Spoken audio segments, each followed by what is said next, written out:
Pēc termiņa, kas noteikts tīkla pārskatā kā pieteikuma novēlotais iesniegšanas termiņš, pieteikuma iesniedzējiem ir iespēja saņemt infrastruktūras jaudu ārpusplāna vilcieniem ad hoc. Atšķirībā no jaudas pieprasījuma pieteikuma, ārpusplāna vilcienam jaudu piešķir tikai maršruta veidā. Pieteikuma iesniedzējs elektroniski iesniedz jaudas pieprasījumu ārpusplāna vilcieniem, nosūtot to uz oficiālajiem e-pastiem vai izmantojot jaudas pieteikšanās sistēmas elektronisko risinājumu Latrailnet mājaslapā. Ja vilciens šķērso robežu ar Eiropas ekonomiskās zonas valsti, pieteikumā jānorāda pārvadātāja nosaukums iecirknī no robežas līdz nodošanas stacijai kaimiņvalstī. Ja jauda tiek pieprasīta ārpusplāna vilcienam, kuram ir prioritāte saskaņā ar Dzelzceļa likuma 27. panta 3. daļu, tad pieprasījumam pievieno dokumentus, kas apliecina pārvadājuma prioritāti. Taču, ja pieteikuma iesniedzējs nav dzelzceļa pārvadātājs, tad iesniedz dokumentus, kas apliecina pārvadātāja piekrišanu veikt šo pārvadājumu.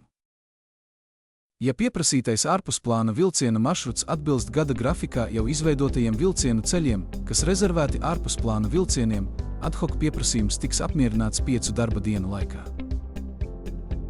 Ja pieprasītais maršruts atbilst jaudas sadalītāja rezervētajai jaudai ārpusplāna vilcieniem, bet atbilstošie vilcienu ceļi netiek izveidoti gada grafikā, ad hoc pieprasījums tiks apmierināts 10 darba dienu laikā.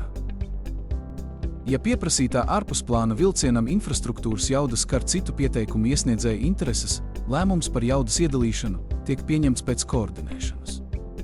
Jaudas sadalītājs pieņem lēmumu un informē iesniedzēju un infrastruktūras pārvaldītāju, izmantojot oficiālos elektroniskās saziņas līdzekļus, nevēlāk kā 14 darba dienu laikā.